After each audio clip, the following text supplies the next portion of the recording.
Hello मेरे प्यारे दोस्तों, आप सभी को मेरे यूट्यूब चैनल कहानी का खजाना में स्वागत करती हूँ। आई होप आप सभी लोग खुश होंगे, स्वस्थ होंगे। चलिए दोस्तों, आज आप सबको मैं एक नई कहानी सुनाती हूँ। सविता भाभी एक हाई क्लास सोसाइटी में रहती हैं। उम्र करीब 30 साल के आसपास की होगी। दिखने में बहुत ही खूबसूरत है। उसे देखकर ऐसा लगता है जैसे किसी शिल्पकार ने बड़ी ही फुर्सत से उसे बनाया है। वो हमेशा साड़ी ही पहनती हैं।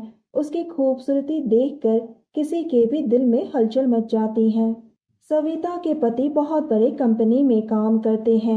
वो अक्सर विदेश में जाते रहते हैं और सविता भाभी ज्यादातर घर में अकेली ही रहती हैं। इसी सोसाइटी में मैं भी रहता हूँ। मेरा नाम आदित्य है और मैं 28 साल का हूँ। मैं हमेशा अपने आप को फिट रखता हूँ। मेरी हाइट लगभग 6 फीट के आसपास है। मुझे देखकर हर कोई एक बार मुझसे दोस्ती करना चाहते हैं। अगस्त का महीना था, जोरों की बारिश हो रही थी।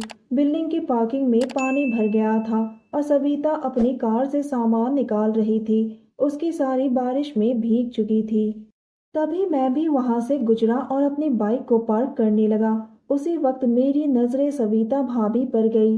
मैंने कहा, भाभी, आप तो बारिश में भीग रही हो, क्या आपको मदद चाहिए? उसने पीछे मुड़कर देखा और मुस्कुराते हुए बोली, हाँ आदित्य, अगर हो सके तो मेरी थोड़ी हेल्प कर दो। मैंने सविता का सामान उठाया और उसे अपार्टमेंट तक छोड़ने को गया। दोस्तों, थोड़ा सा समय निकालकर इस कहानी को अंत तक जरूर सुने।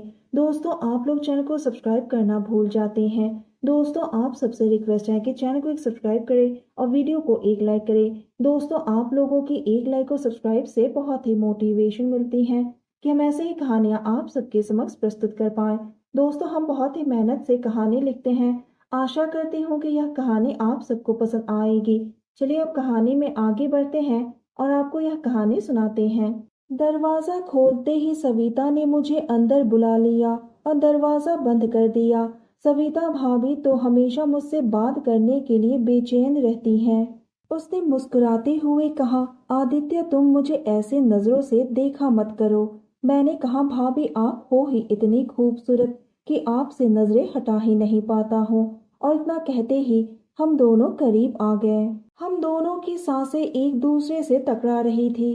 वो अपनी उंगलियां मेरे सीने पर फिराने लगी। मैंने धीरे से उसके कमर को छुआ तो वो सिसक उठी। मैंने कहा, सविता भाभी, आपकी तो साड़ी बहुत गीली है, आप इसे चेंज कर लीजिए। भाभी ने कहा, लो अभी करके आती हूँ। और वो अपने बेडरूम में गई और एक नेट वाली नाइटी पहनकर आ गई।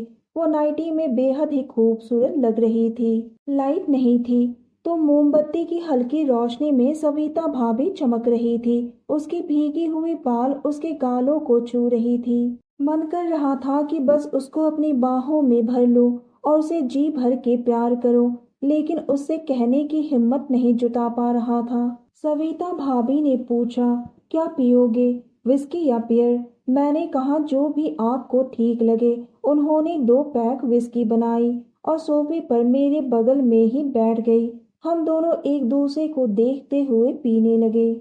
उसकी आंखों में आज एक अलग ही नशा था। मैं समझ गया कि वो क्या चाहती हैं। उसने कहा, आदित्य, क्या तुम मेरे पति की कमी को दूर कर सकते हो? मैंने कहा, जैसा आप कहो। और मैं उसकी चाहत को पूरी करने लगा। उसकी मधुर ध्वनि कमरे में गूंज उठी, जैसे उसकी बरसों की चाहत आज पूरी हो गई है। सविता ने सिसकारी भरे लहजे में कहा, पति के होते हुए भी उनके प्यार के लिए तड़प रही थी, जो आज तुमने पूरी कर दी। उसकी आंखों से आंसू बह रहे थे। पूरी रात मैं सविता भाभी के साथ था। उसने कहा, तुम्हारे प्यार ने मेरे गमों को आज काफी हद तक शांत कर दिया। वो बहुत ही खुश नजर आ रही थी। जब सुबह की पहली किरण खिड़की से झांकने लगी और धूप कमरे में फैली, तब मैं और सविता एक दूसरे के बगल में थे। सविता ने मेरे सीने पर अपना सिर रखा और फुसफुसाते हुए कहा, आदित्य, तुम्हारा ये एहसान मैं जिंदगी भर याद रखूंगी। मैंने भी उसकी आंखों में देखा और कहा, आज के बाद मैं आपका गुलाम बन गया हूँ। सविता ने कहा, मेरे पति 1 महीने बाद ही वापस आएंगे। मैंने भी हंसते हुए कहा, तो मुझे फिर से आपकी सेवा करने का मौका मिलेगा। तो दोस्तों यह कहानी सुनने के बाद आप सबकी क्या राय है, हमें कमेंट करके ज़रूर बताइए और साथ ही इस वीडियो को एक लाइक करें, चैनल को एक सब्सक्राइब करें और नोटिफिकेशन बेल को भी ज़रूर दबाएं ताकि अगली अपडेट सबसे पहले आपको मिले। दोस्तों आपकी एक लाइक और सब्सक्राइब से बहुत ही मोटिवेशन मिलती है कि हम ऐसे ही कहानियाँ आप सबके समक्ष प्रस्तुत कर पाए। आप सबने अपना कीमती समय निकाल कर इस वीडियो को सुना, इसके लिए आप सभी को धन्यवाद करती हूँ। धन्यवाद दोस्तों।